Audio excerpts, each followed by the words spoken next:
වෙනද වගේම ගොඩක් ආදරෙන් ඔයාලා හැමෝම අපේ channel එකට පිළිගන්නවා. අද අපි කියලා දෙන්නේ ඉතා ඉක්මනට පැණි වලලු හදාගන්නේ කොහොමද කියලා. අපි එහෙනම් වීඩියෝ එකට ගිහින් බලමු කොහොමද හදාගන්නේ කියලා. මෙතෙන්ට අරගෙන තියෙන්නේ උඳු පිටි ග්‍රෑම් 300ක්.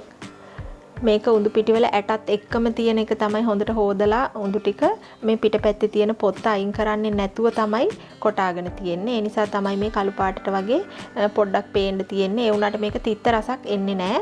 පිට පොත්ත අයින් කරේ නැතුව ගත්තොත් හොඳ සුදු පාටට මේ උඳු පිටි එක තියෙනවා. ඊට පස්සේ සීනි ග්‍රෑම් 300ක් අරන් තියෙනවා. ඊට අමතරව ඊස්ට් තේ හැන්දක් ඕනේ. ඒ වගේම ලුණු පොඩ්ඩක් ඕනේ. අපිට මේක මිශ්‍ර කරගන්න වතුර තමයි මම අද අරන් තියෙන්නේ. වතුර වෙනුවට පොල් කිරි එකතු කරගන්නත් පුළුවනි. පොල් කිරි එකතු කරාම රසය පොඩ්ඩක් වැඩියෙන් දැනෙනවා. මේ විදියට උඳු පිටියකට ඊස්ට් තේ හැන්ද එකතු කරගන්නවා.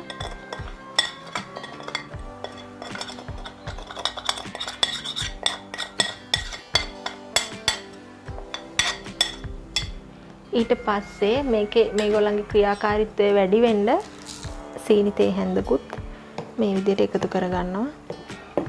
ඒ ටික හොඳට කලවම් කරගන්න ඕනේ. ඔන්න දැන් ඊස්ට් තේ හැන්ද ඒ වගේම සීනි තේ හැන්ද දැම්මට පස්සේ හොඳට කලවම් කරගෙන තියෙන්නේ. මේකට මම දැන් වතුර එකතු කරගෙන මේ විදිහට හොඳට අනා ගන්න ඕනේ.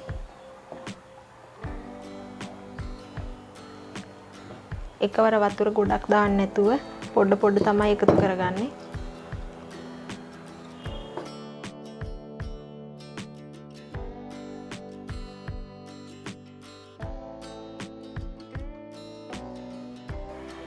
මෙන්න මේ විදියට ගොඩක් දියාරුත් නැති තදත් නැති පදමක් එනකන් අනාගෙන මේක වහලා පැය භාගයක් විතර තියෙන්න ආරිමු. ඒ අතරතුරේ අපි සීනියක උණු කරගෙන පැණි ටික හදාගමු. මම මේ විදිහට සීනි ග්‍රෑම් 300ක් භාජනයකට දාගෙන තියෙනවා.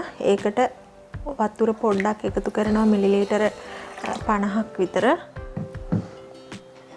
ඊට පස්සේ ලුණුත් පොඩ්ඩක් එකතු කරනවා. ලුණු දාන එකේ තේරුම තමයි සීනි වල තියෙන පැණි රස ගතිය වඩා හොඳින් දැනෙන එක. සීනි ටික හොඳට දිය වෙනකන් දිය වෙලත් අපේ පදමක් තියෙනවා මම ඒ වෙලාවට කියන්නම්. ඒ පදම එනකන් අපි මේක හොඳට උණු කරගන්න ඕනේ. මෙන්න මේ විදියට සීනි ටික ඔක්කොම හොඳට දිය වෙලා මෙන්න මෙහෙම පදමක් තමයි එන්න ඕනේ. ඒ කියන්නේ සීනි ගොඩාක් වෙලා මෙතන ලිපේ තියෙන්න බෑ. එහෙම වුණොත් එහෙම අපේ පැණි එක ගල් වෙනවා. ඒ නිසා අඩු පදමට තමයි මේක බා ගන්න ඕනේ. මම මේ වෙලාවේදී ලිප ඕෆ් කරගන්නවා. මේ තියෙන්නේ පැය භාගයක් ගියාට පස්සේ අපේ උඳු මිශ්‍රණය. දැන් මම මේක මේ විදියට පයිපින් බෑග් එකකට දාගෙන තෙල් එකට වක් කරගන්න තමයි හදන්නේ.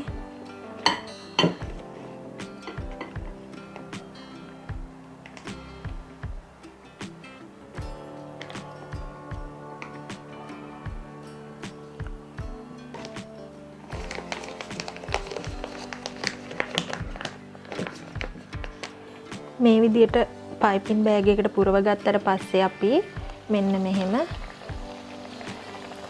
වක් කරගන්න ඕනේ.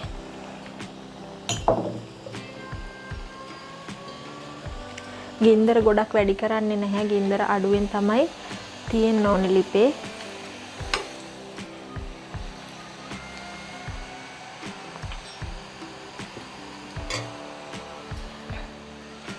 හොඳට දෙපැත්තම හරවගෙන බැද ගන්න ඕනේ.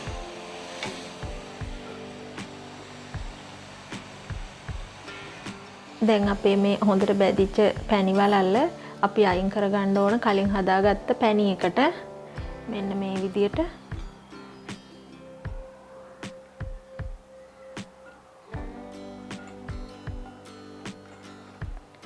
මෙන්න මේ විදියට ඒක පැණි එකේම තියෙන්න ඇරලා අපි අනිත් පැණි වලලු හදාගමු. මෙන්න මේ විදියට අපි කලින් භාජනයට දාගත්ත පැණි වලලු ටික වෙනත් භාජනයකට මාරු කරගමු.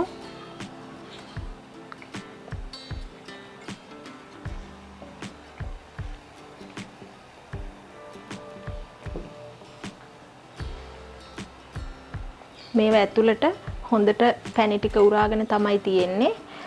මම ඔයාලට මේක කඩලා පෙන්නන්නම් හදලා ඔක්කොම ටික හදලා ඉවර වුණාට පස්සේ.